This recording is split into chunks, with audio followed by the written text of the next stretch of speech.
પટેલે આકરી ગરમીને લઈ આગાહી કરી છે। 14 મે સુધી રાજ્યમાં કાળઝાળ ગરમી પડશે। તેમાં પણ મધ્ય ગુજરાતમાં મહત્તમ તાપમાન 45 ડિગ્રી સુધી પહોંચી શકે છે, તો પાટણ, સમી, હારીજ, પાટડી, દસાડામાં મહત્તમ તાપમાન 44 ડિગ્રી રહી શકે છે। આ તરફ પાલનપુર, ડીસા, સાંતલપુર, ભરૂચ, સાબરકાંઠામાં પણ ગરમીનો પારો 44 ડિગ્રીએ પહોંચી શકે છે। કચ્છમાં મહત્તમ તાપમાન 42 થી 43 ડિગ્રી વચ્ચે રહેશે, તો ઉત્તર સૌરાષ્ટ્રમાં મહત્તમ તાપમાન 42 થી 43 ડિગ્રી સુધી પહોંચશે।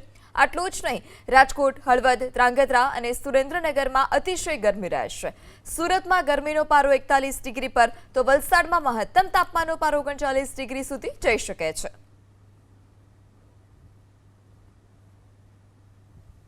આખરી ગરમી હજુ રહેશે। તારીખ 15 સુધી ગરમી પડવાની શક્યતા રહેશે।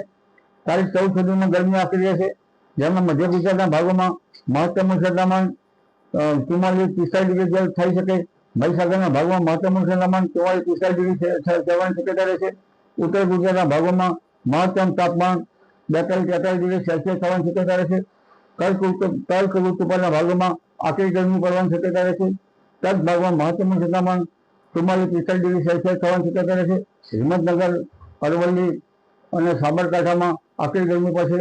આ ઉપરાંત બનાસકાંઠા, પાટડી, દસાડા અને લગભગ પાલનપુર, ડીસા, આશેરામાં આખરી ગરમી પડશે।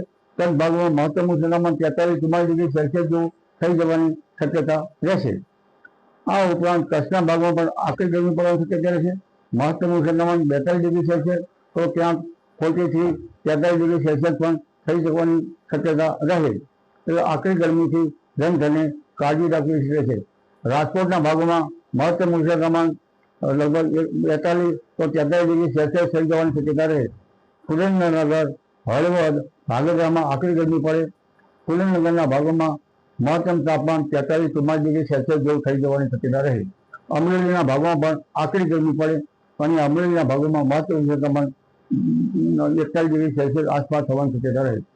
આ ઉપરાંત જૂનાગઢના ભાગોમાં પણ મહત્તમ તાપમાન લગભગ 41-42 તો 25-43 ડિગ્રી સુધી થઈ જવાની શક્યતા રહે। આ ઉપરાંત સુરતના ભાગોમાં પણ મહત્તમ તાપમાન 41-41 ડિગ્રી સેલ્સિયસ જેવું થવાની શક્યતા રહે। વલસાડના ભાગોમાં મહત્તમ તાપમાન 38-39 ડિગ્રી સેલ્સિયસ જેવું થવાની શક્યતા રહે।